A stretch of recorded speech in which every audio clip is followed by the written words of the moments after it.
安徽省的罗省长，是我的连襟。哎呀，瞧我这记性，应该改口叫罗秘书长了吧？这周佛海到上海任市长，非拉着我这连襟一起去，当什么上海市秘书长兼财政局局长。不过也好啊，现在啊，我这连襟跟着周佛海啊，就等于是跟着蒋委员长啊。这年月上面没人，这生意啊没法做。咱们是一家人，以后在南京有什么事儿、有什么难处，随时来找我。你们南京那些人能撑几天啊？恐怕自身也难保了吧？唐老板，来，我给你介绍，这是我公司管出租业务的小孔。你好，这是我们的租车明细，请您过目。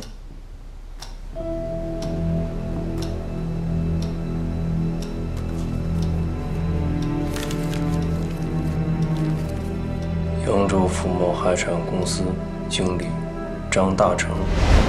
你好，我是扬州福茂海产公司的，我们有几箱海货想送到江北，想租几辆货车。好的，来里边请。当时他说他们公司有几批海货想要送到江北去，需要几辆货车，结果一辆都没回来。后来报了警，好不容易才找回来。可这车上到处都是弹孔，光维修就花了不少钱，我们损失太大了。这个张大成长什么样啊？就是一般人，30-40岁，具体没什么印象。查查这个人，查查这个张大成。我已经让警察局的人查过了，公司和人全是假的。情况我大概了解了，谢谢您的配合。这个我先带回去，回头白给您送过来。好，告辞。不错。这件事不要再查了。不查了。本来也是做做样子，动脑子好好想想，那批劳工是什么人？一些老百姓，还有国军的战俘。能把国军的战俘救出来的，那是什么人？军统啊！这个时候要是再得罪军统，不就是给自己挖坑吗？您说的是。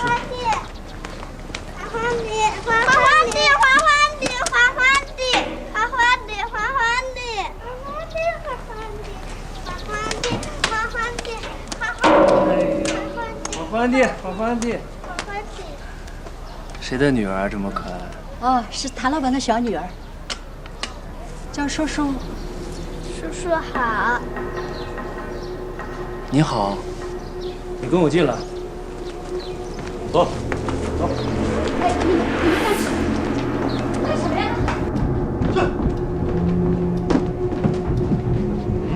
怎么了？外面那个小女孩是你的？是有问题吗？你是南京人，你的小女儿说欢欢的，怎么有陕北口音啊？这孩子啊，是我领养的。领养的？是，我太太啊生了3个儿子，一直想要个女儿，可她现在啊身体不行了，不能生了。于是啊，我们半年前就到保育院领养了小花。领养手续呢？来。去拿领养手续给他们看看。当时保育院的院长告诉我们，小花的父母是被炸弹炸死的，当时她才4岁。他们觉得这个孩子特别可怜，就接到了保育院收养。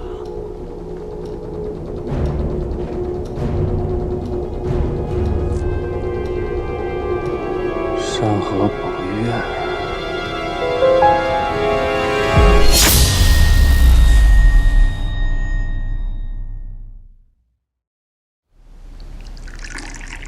谢谢。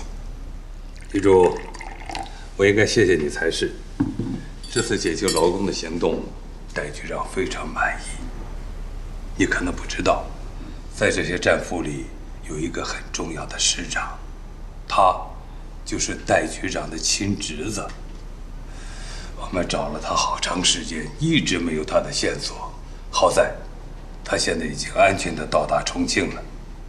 戴局长说了，一定给你嘉奖的。这次行动能够成功，是所有人一起努力的结果。是啊，是啊。可是，唯一美中不足的就是顾商局没有除掉肖成璧，反而把自己搭进去了。站长，我正想问你这个事情呢。双菊被捕，你们有什么打算？这件事儿，我已经向重庆汇报了。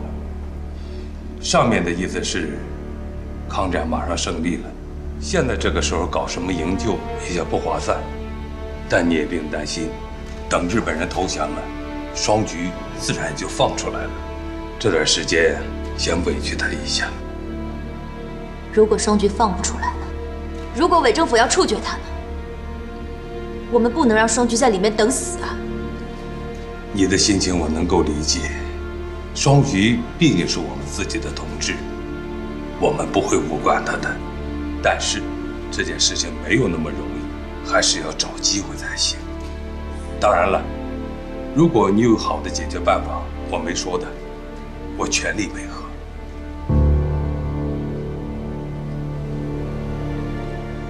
双菊有难，我是不会袖手旁观的。是是是，你能不能跟肖成璧说说，都是一家人嘛，没有过不去的坎儿。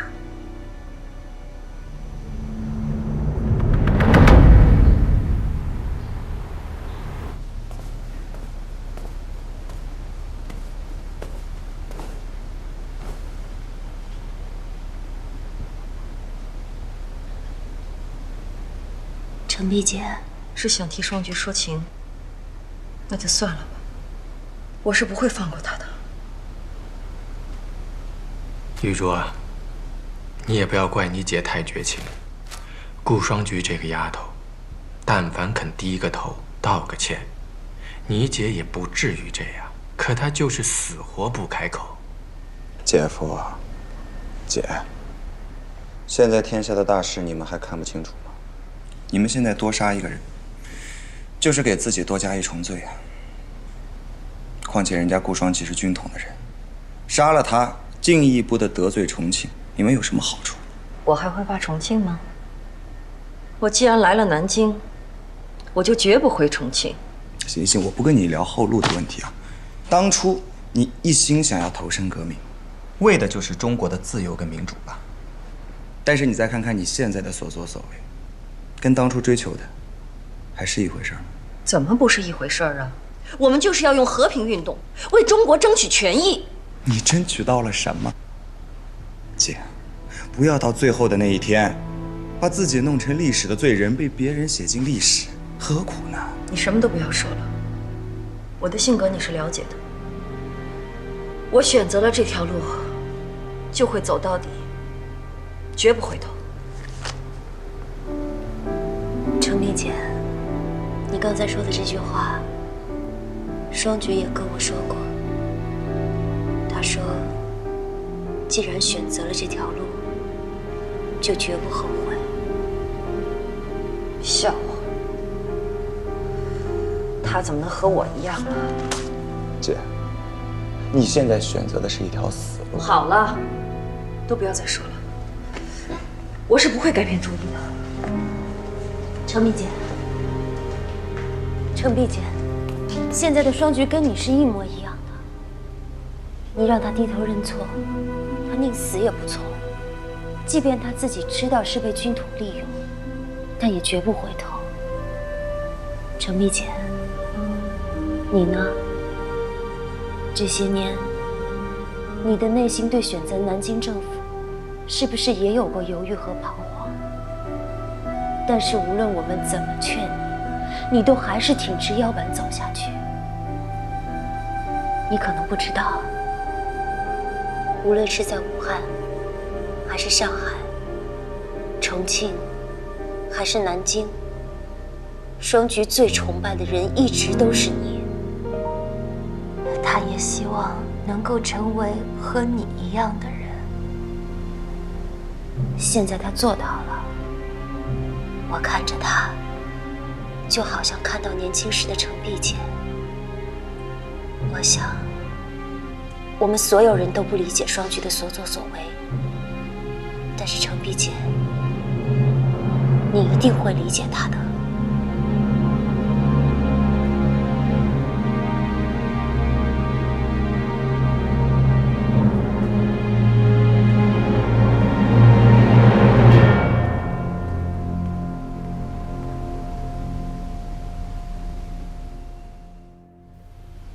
主任，这个人就是上河保育院的院长。他总会不定期给一个根本没有人住的地址寄信，而信的内容都是一些无关痛痒的话。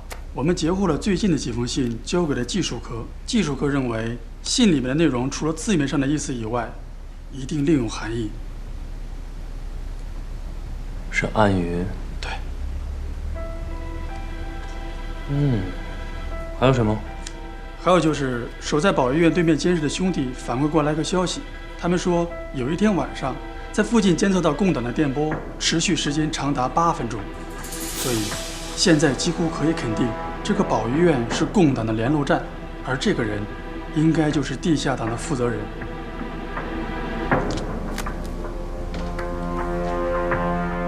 真是无心插柳柳成荫啊！没查出营救劳工的事儿，反倒就出个共产党，还是条大鱼。主任，是不是把这件事汇报一下？汇报个屁！现在共产党的事是最值钱的，难道汇报给陈公模？告诉你手下的人，把嘴给我管住了，不可以走漏任何风声，明白吗？是。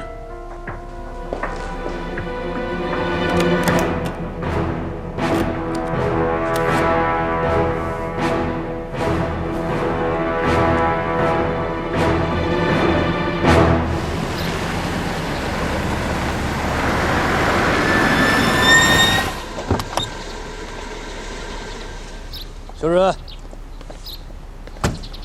他人呢？已经带到审讯室了。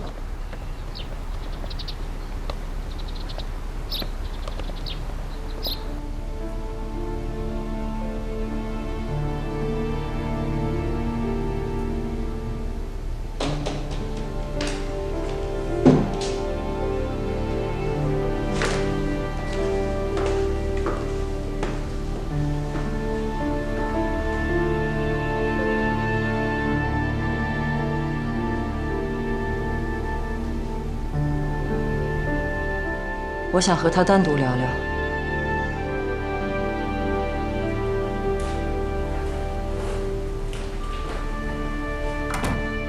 你为什么还不杀我？你真的不怕死？不就是一条命吗？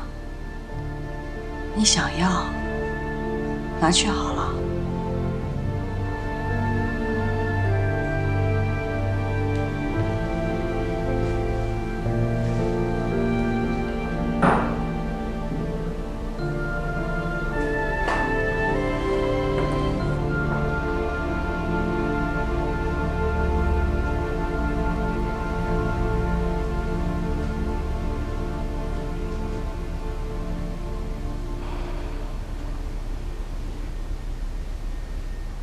尚菊，你不过是雨竹的一个丫头，是我把你从乡下接出来，我抚养了你，我还培养了，我把你送进无线电学校，成就了你的现在。我真不明白，你怎么下得去手？你不明白，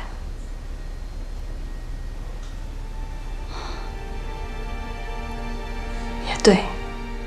像你这种心里只有自己的人，你怎么会明白对别人造成的伤害？伤害？我改变了你的命运。如果不是我，你怎么能够麻雀变凤凰，从当初的穷丫头变成现在的阔太太？是啊，在你的眼里，我永远都是那个伺候雨竹的穷丫头，就算我变成了凤凰，变成了阔太太，你看我的眼神有一丝一毫的尊重吗？我对你的看法，对你来说那么重要吗？你口口声声说你抚养我，培养我，你扪心自问，这么做真的是为了我吗？恒轩少爷活着的时候，你甚至没有正眼看过我，没有跟我说过一句话。无线电学校的报考名额是小姐让给我的，我在党务调查科努力工作，用最短的时间成为无线电小组组长，而你却听而不闻，视而不见。我带着重生逃难到重庆投奔你，你像打发要饭的一样把我给打发了。你什么时候把我当作是一个人，而不是小姐的附属品？没错，我是出身卑微，是贫贱，但并不代表我没有尊严。就算我现在成为了军统特工，成为了陈太太，你看我的眼神从来没有变过。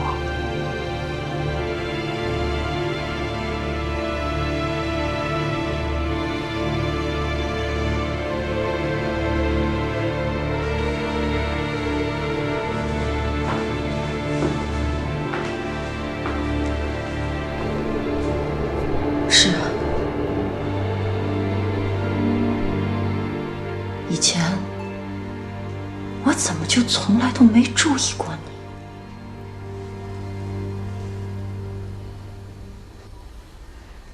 我恨周围的人没出息，没骨气。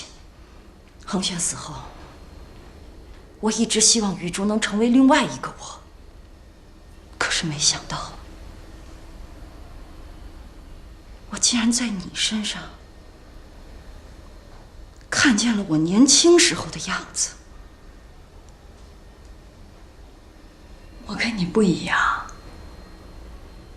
你没有感情，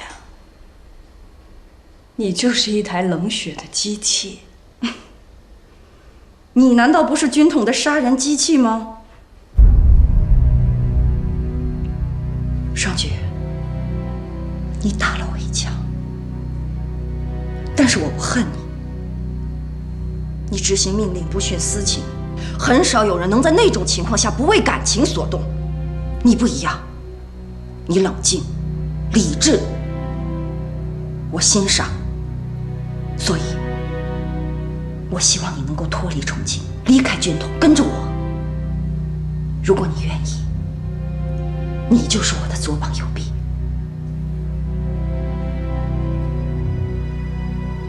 左膀右臂，还是你的下属，还要听你呼来喝去。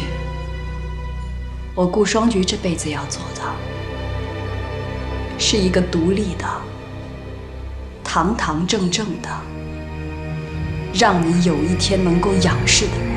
顾双菊，我是在给你机会。我不需要这样的机会，因为我看不起你们这些朝秦暮楚的小人。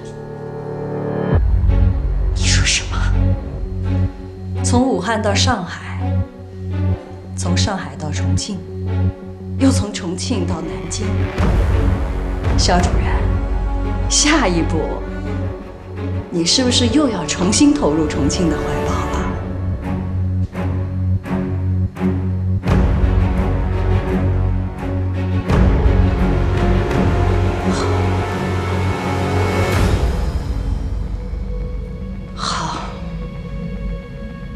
我对你是苦口婆心，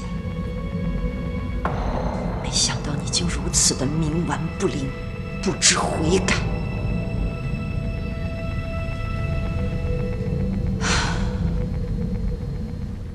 我对你是仁至义尽了。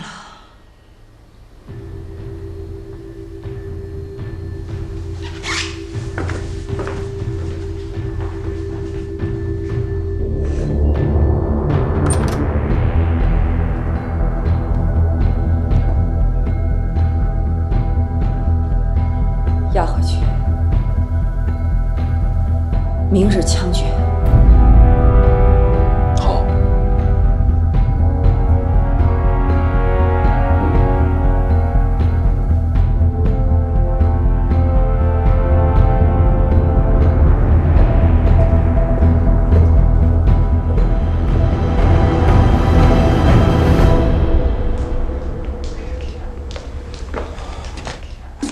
姐夫，哎，快坐下。唐妈特地做的酒娘圆子，凉了就不好吃了。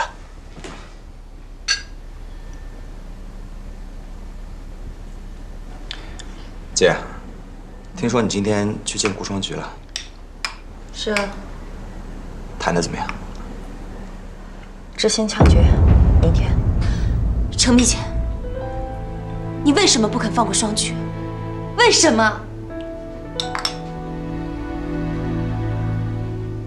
顾双菊是军统特务，刺杀政府官员，罪大恶极，不知悔改。这个理由不够吗？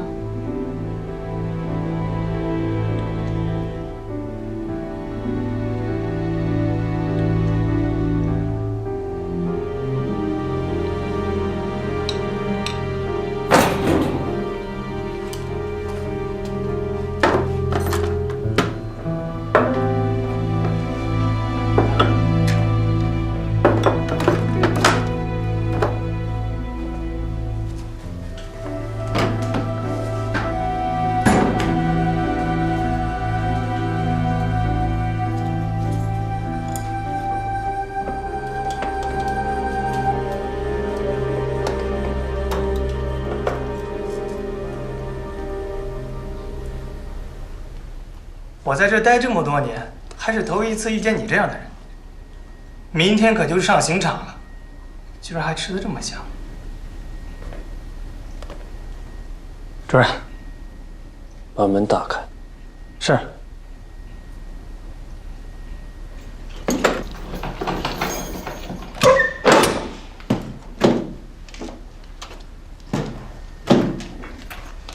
你下去吧。是。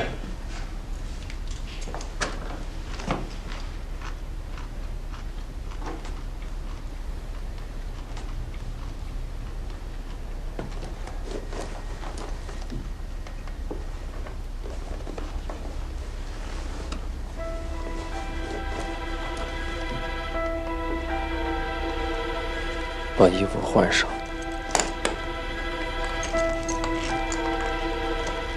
你要干什么啊？别废话，赶紧换。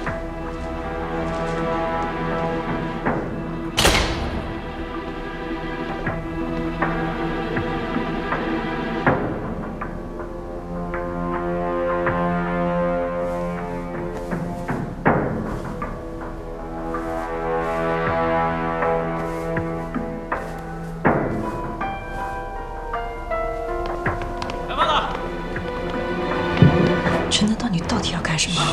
把嘴闭上。主任。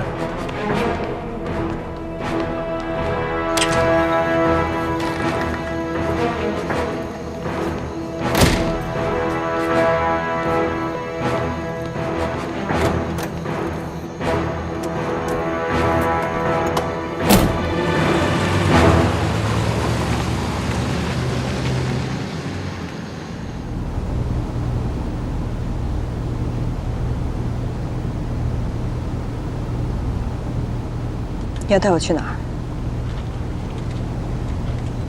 没看出来我是在救你吗？跟我说话温柔点。我根本就不需要你救。由不得你啊！你到底想怎么样？我要见你的上级，孙天普。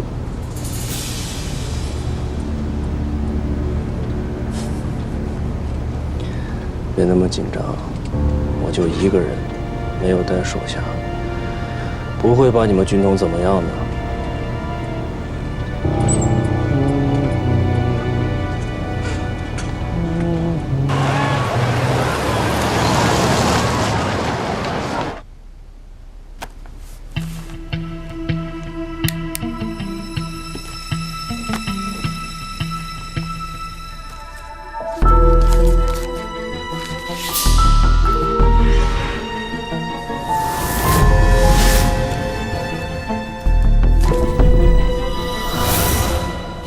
周日下午4时，老地方见。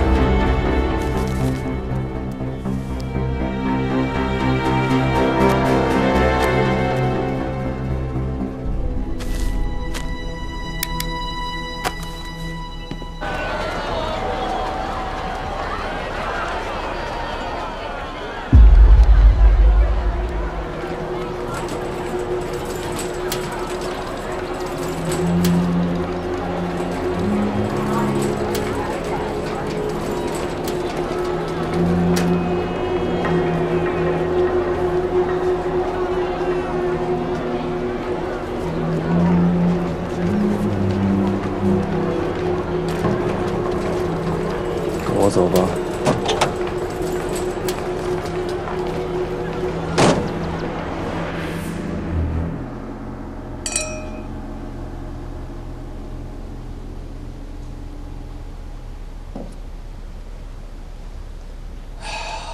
武汉一别，也快20年了吧？这些年，大家各自奔前程，很少有时间能坐下来，和老朋友聊一聊。以你我的身份，老朋友这个称谓，我是万万受不起的。也对，堂堂军统南京站的站长，怎么可能看上我这样的陌路之人啊？这么多年没见，你这兜圈子的本事是越来越纯熟了。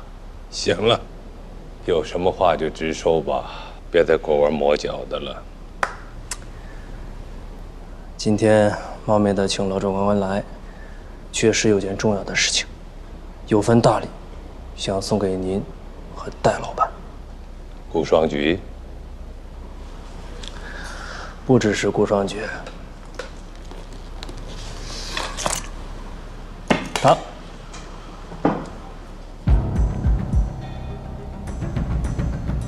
这个人是谁呀？中共地下党在南京的负责人，只要把他盯住了，南京地下党就不足为虑。孙站长，汪政府已经苟延残喘，想必戴老板对共产党会更感兴趣吧？你想要什么？我替你们救了顾双菊，又提供了这么重要的线索。我希望战后可以让我回蒋政府某个一官半职，你我之间的合作会如鱼得水。之前的事情忘了吧。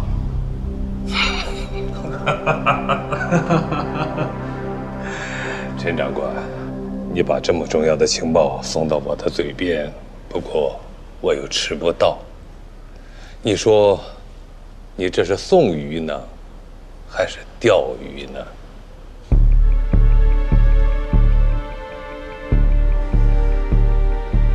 孙站长，您的意思是？现在南京毕竟还是日本人的天下，如果你有诚意，就把这个人干掉，也算是给戴老板的一份见面礼吧。这是我送给戴老板和孙站长您的见面礼。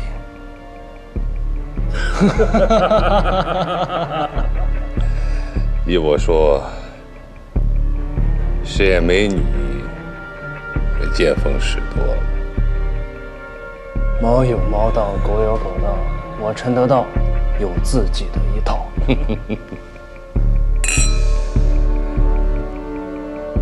双菊，你来监视这次行动。是。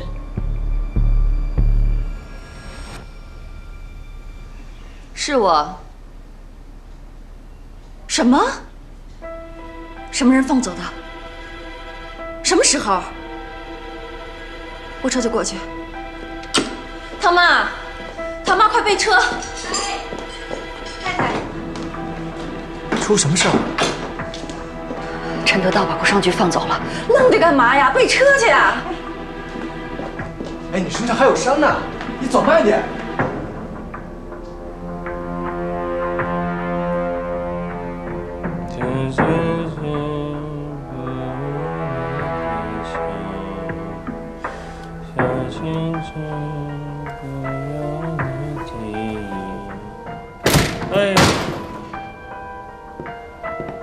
哎呦，肖主任，吓我一跳！你怎么来了？顾双菊是你放走的，还以为什么大事。坐，沏杯茶。你这是通敌！你信不信我现在就可以正法了你？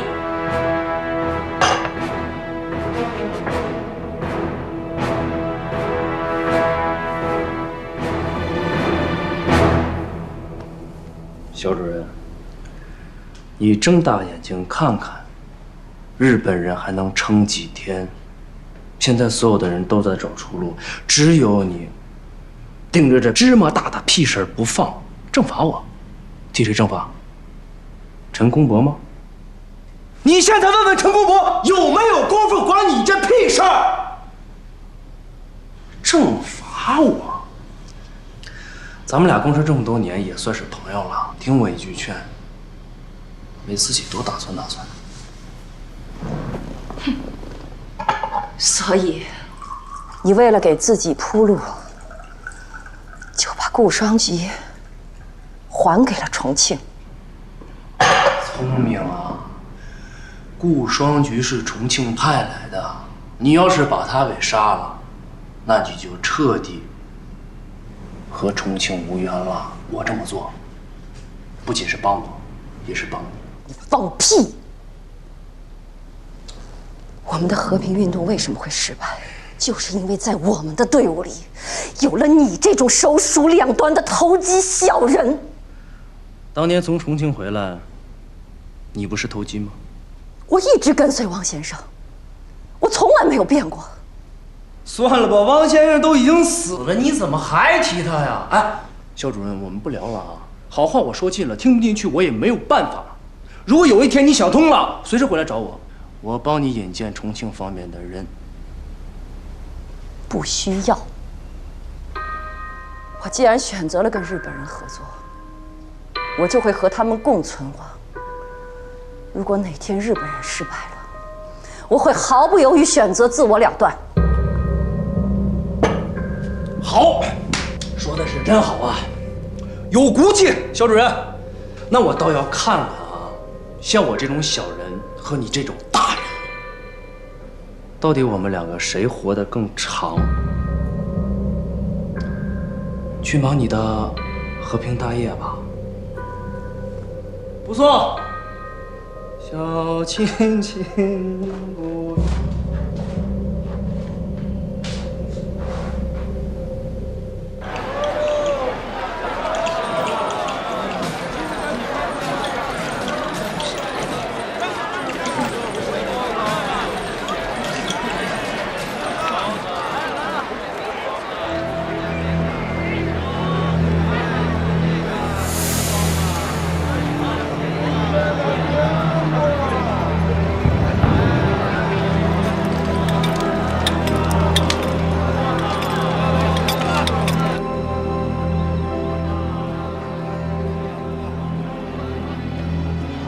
小姐，黄包车叫好了。好，慢点儿。去鼓楼那边。好的。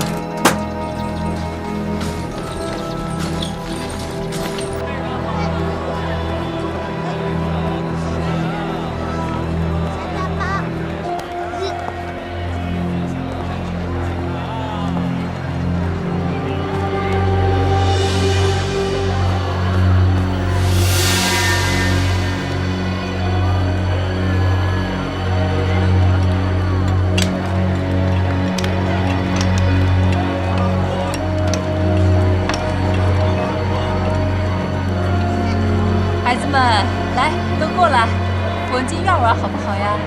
玩捉迷藏好吗？那我数到100，我就进院子里找你们。真乖，来来来，进去进去。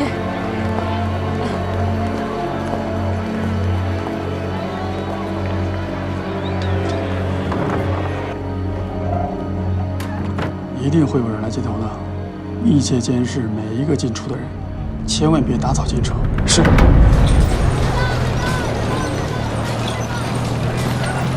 小师傅，麻烦你快一点。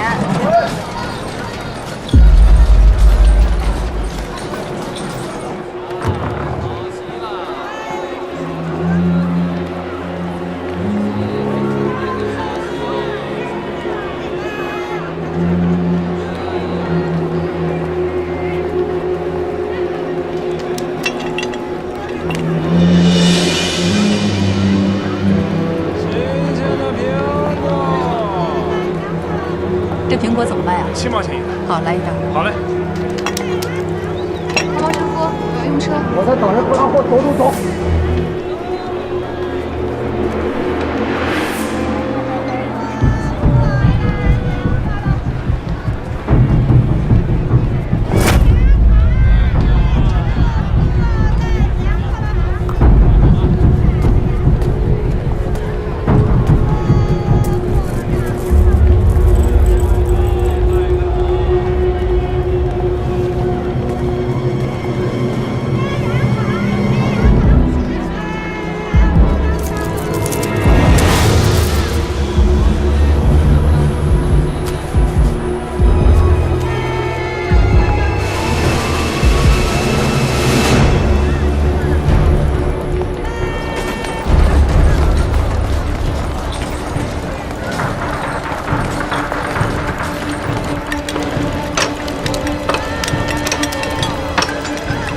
风筝多少钱一个？你指哪一个？上面那个。1块钱，我拿给你。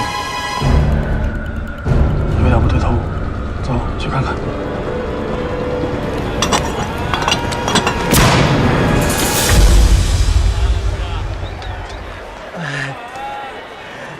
对不起，对不起，吓我一跳。你指这个吧。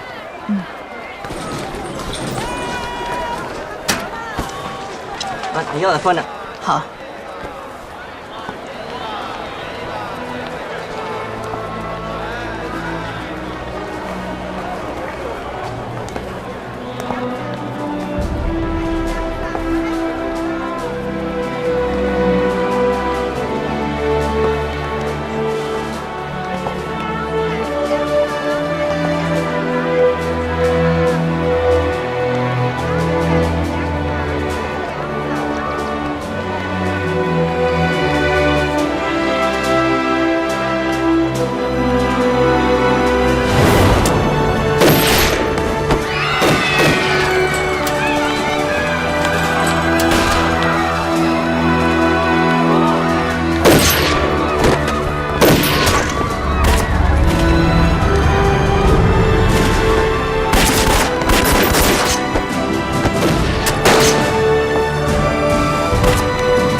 寂寞沧桑的月，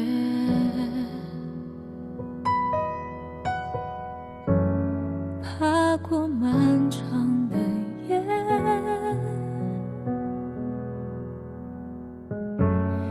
又是绵绵细雨飘落的带丝衣，侵蚀那些记忆。一朵绽放中的红蔷薇，片片花瓣布满晶莹泪水，还是那么绝对，没有一丝后悔。一朵人海中的红蔷薇，体会梦的曲折，百转千回无所谓，勇敢绽放有多美。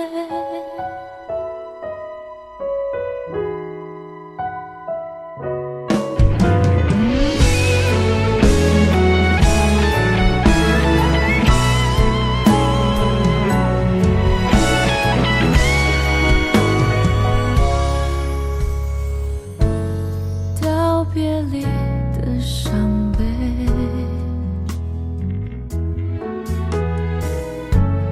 再相聚能面对，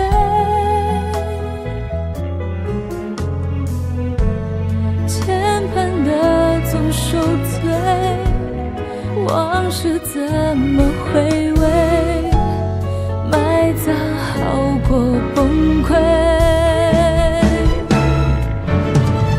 一朵绽放中的红蔷薇，片片花瓣布满，晶莹泪水，爱是那么绝对，没有一丝后悔。一朵人海中的红蔷薇，体会梦的曲折，百转千回无所谓，勇敢绽放有多美。一朵绽放中的红蔷薇，片片花瓣布满，晶莹泪水，爱是那么绝对，没有一丝后悔。一朵人海中的红蔷薇，这条路多曲折，百转千回无所谓，勇敢绽放有多美。风不吹，或许直到我心碎。